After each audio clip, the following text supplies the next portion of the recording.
Hey everyone, welcome to the channel. Tonight we're stepping into one of the most spine-chilling nights of the year, Halloween. A night when shadows seem a little darker, the air feels heavier, and whispers from the past echo through empty streets. But this isn't just about costumes or candy. Tonight we're exploring stories that make Halloween more than just a holiday. These are tales that haunt, mysteries that linger, and legends that refuse to die. Grab your flashlight, lock your doors, and prepare yourself for the stories that will keep you looking over your shoulder, ready to face the darkness. Let's begin. All right, so let's dive into this Halloween thing you sent over. Okay. Looks like you've got quite a bit of research here for us to sort through. When it comes to the origins of Halloween, a lot of questions about whether it's actually Christian, what the Celts really believed about spirits, and of course, the age-old question. What's the deal with bobbing for apples? Well, excellent questions. Seems like we have a historical puzzle to put together here. Yeah. And, you know, the name Halloween itself, that's our first clue. Okay. It literally means All Hallows Eve, the night before All Saints' Day. So right off the bat, there's that Christian connection. Yeah. But something tells me that's not the whole story. Right. I feel like things are about to get a little ancient on us. You would be right about that. Okay. While the name itself might have Christian roots, a lot of the Halloween customs that we know and love today actually have roots in Celtic traditions, specifically a festival called celebrated on October 31st. Samhain, I've heard that name before. Yeah. It was more than just a party, right? Oh, much more. Okay. So for the Celts who lived in ancient Ireland, Britain, and parts of France, Samhain marked the end of their year. So like their New Year's Eve. Imagine it as their New Year's Eve. Okay. But with a much deeper connection to the natural world. Right. And the cycle of life and death. Okay, so we're talking about a time when days are getting shorter. Right. The harvest is ending. Yeah. What kind of impact did all of that have on the Celts and how they celebrated? Well, you see, so the Celts, they saw this time as a liminal period. A liminal period. Yeah, when the veil between the worlds of the living and the dead was at its... Okay. So it was a time of both celebration and reflection, of honoring the dead and welcoming. Makes sense. That thinning of the veil idea, that's where we get all of our ghost stories from, right? Yeah, that's right. So were the Celts really like totally terrified of spirits coming back to haunt them? It's a very popular interpretation, yeah, but historians are kind of divided on whether the Celts actually feared spirit possession or not. Sources claim that they would extinguish all the fires in their homes to ward off wandering spirits. Other sources suggest a more symbolic meaning behind that. Okay, I'm intrigued. What's the alternative take on this whole fire ritual? Well, picture this. All the fires in the completely extinguished, creating symbolic darkness, and then they're all relit from a single sacred source. The fire at Usina, which was a significant site in Irish tradition. So instead of fear then, it's more about unity and renewal. Exactly. Like everyone coming together, drawing from the same source of light as they enter into a new year. Powerful symbol of... Right, especially as they were facing a long, dark winter ahead. Yeah. What about the claims of human sacrifice? Were those part of the Samhain festivities? That's one of the more, how should I say, sensational aspects. Yeah. And there really isn't any solid archaeological evidence to actually support it. Really? A lot of the sources that we have are really open to interpretation. Yeah. Which makes separating fact from fiction, you know, pretty challenging. It does. So it's a bit of a mystery then. Yeah. Which honestly makes it all the more intriguing. Sure. But we can't talk about ancient Europe without talking about the Romans, right? That's right. They weren't exactly known for leaving cultures untouched. No, they weren't. And you're right. Yeah. The Roman conquest of Celtic lands definitely led to a fusion of traditions. That makes sense. And it's fascinating how they incorporated certain elements of Samhain into their own celebrations. And this... I bet that's where we get to the apples. This might be where we finally find an answer to your question about bobbing for apples. All right, I'm all ears. How do apples and Roman conquest... So do you remember Pomona? Pomona.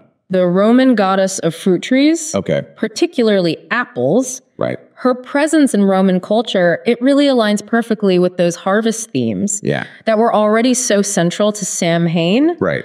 And it's not hard to see how those two seemingly very different traditions might have blended over time. So the Romans bring in Pomona and her apples. The Celts are already celebrating the harvest. Yeah. And then centuries later, here we are bobbing for apples at Halloween parties. Exactly. It's like a historical chain reaction. Precisely. That is. It really highlights how traditions evolve and adapt. Yeah. You know, they take on new meanings as they get passed down through generations across cultures. And this is where it gets really interesting to me. Okay. Because from here, we need to make a pretty big jump across the Atlantic and a few more centuries to see how Halloween really took root in America. And I think you have a rather dramatic historical event to thank for that. Oh, you're thinking about the Irish potato famine. Yeah. A really tragic period that forced so many Irish their homes. Right. And as they emigrated to America, they brought their traditions with them. Yeah. Including Halloween. So Halloween, as we know it, is kind of an immigrant story. Yeah. A blend of Celtic harvest festivals,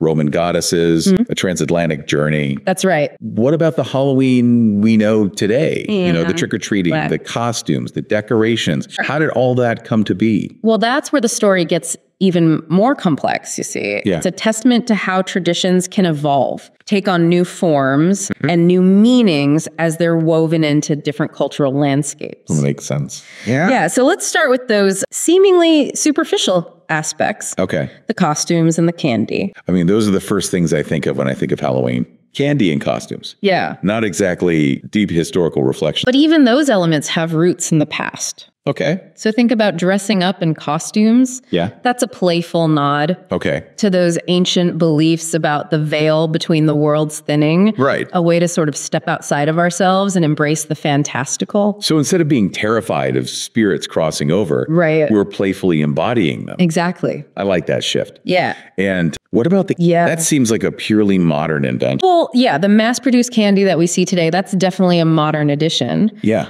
But the act of giving and receiving treats on Halloween goes back to that medieval Christian practice of souling we talked about earlier. Oh, right. Remember where people would go door to door begging for soul cakes? Right, to help the souls of the dead reach heaven. Exactly. It's fascinating how that transformed into kids going door to door in costumes, demanding candy. Yeah. Isn't it? It's the perfect example of how an ancient religious custom can morph into a more secular tradition. Yeah. While still retaining some echoes of its original meaning. Yeah. Even though we're not really focused on helping souls reach heaven anymore. Right. That underlying impulse of generosity and community, that remains. And it's not just about the candy itself. No. It's about the social interaction, the community building that happens during trick-or-treating. Exactly. It's a ritual that strengthens community bonds. Right. Similar to the Celts relighting their fires from a common source. At Usanah. Yeah, Usanah. That's right. Speaking of rituals, what about the decorations? The jack-o'-lanterns, the spider webs, the ghosts and goblins. Yeah. What do you make of all of it? Well, I think those decorations, particularly the ones depicting, you know, supernatural creatures, can be seen as a visual acknowledgement of the otherworldly realm. Remember how the Celts believed the veil between worlds thinned during... Right. I think these decorations might be a way of giving that belief a more physical form. So instead of it being purely about scaring people, it's more about recognizing, even celebrating the mystery and the unknown. Precisely.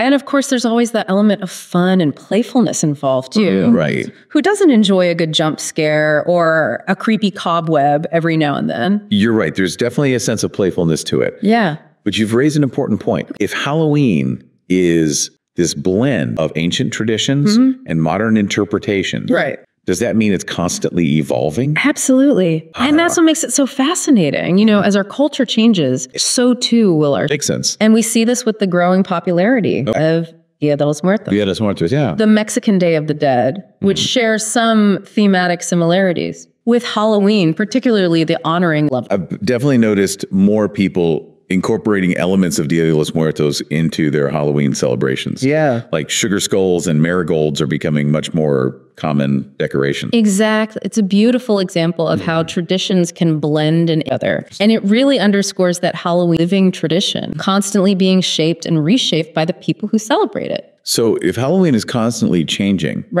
what do you think the future holds for this holiday? You know, will we be bobbing for virtual apples in the metaverse someday? That's a fun thought. Yeah. I can't predict the future of Halloween with any certainty. Okay. But there are some interesting trends to watch. Okay. So we're seeing a growing awareness of the environmental impact on holidays. Yeah. And I think that will lead to more sustainable celebrations. Yeah. You know, people might start making their own, using more eco-friendly. Okay. Or finding creative ways to. That makes sense, especially with, all the emphasis on sustainability these days. Yeah. It's natural for those values to influence how we celebrate. Exactly. Yeah. And I also think we'll see a continued blending Okay. of different cultural traditions as people become more interested in exploring different perspectives and different ways of honoring. Right. So Halloween might become even more of a melting pot. Yeah. Of traditions and influences. I think that's a likely scenario. And most importantly, it's a reminder that we as individuals and communities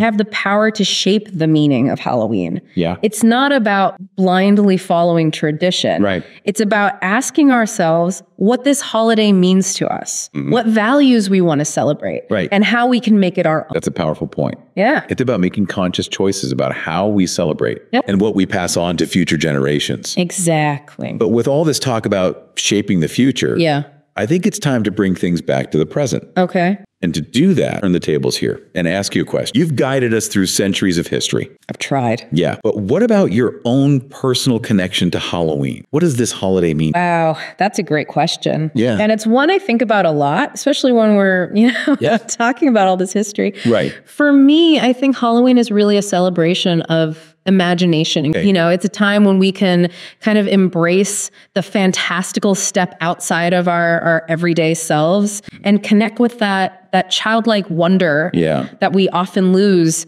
in the busyness of adult life. I love that, reconnecting with that childlike wonder. Yeah. It's so easy to get caught up It is. in the serious side of things and forget how much fun it is to let our imaginations run wild. Exactly. And Halloween is just the perfect opportunity for that. Right. Whether it's, crafting those elaborate costumes, decorating our homes with spooky delights, or even just telling ghost stories around a bonfire. Right. It allows us to tap into a different side of ourselves, a side that embraces the mysterious. It's like giving ourselves permission Yeah, to be a little bit silly, a little bit spooky, exactly. a lot more creative. Yeah. And I think that's something we could all benefit from, I agree. no matter how old we are. Yeah, for sure. And beyond that individual level, Halloween also offers this chance to strengthen our connections with others. Okay. It's a time for community gatherings, sharing stories and traditions, creating memories that will last a As we've been talking, I keep thinking about that question you asked earlier. Okay. What will my contribution to the evolution of Halloween be? Right. And I think for me, it's about embracing that spirit of creativity and connection, finding ways to make Halloween even more meaningful, more inclusive, more reflective of the values that are. That's a wonderful aspiration. Yeah. And I think it's a sentiment that a lot of people share, whether it's through incorporating new cultural traditions, finding more sustainable ways to celebrate, or just coming up with even more creative costume ideas. Right. We all have the power to shape the future of Halloween. And who knows? Yeah. Maybe some of the things that we do today will become part of Halloween tradition in the future. That's right. Maybe our grandkids will be telling stories. The time their grandparents listened to a deep dive about Halloween. That would be great. And were inspired to create their own unique celebrations. I wouldn't be surprised at all. Yeah. After all, Halloween is all about embracing it. Right. And making the most of the present moment. That's true. So as you go out and celebrate this year, just remember, you're not just participating in a tradition, you're helping to create it. That is a fantastic point to end on. I think so. Happy Halloween, everyone. Happy Halloween. May your celebrations be filled with joy, laughter, and maybe even a little bit of historical reflection.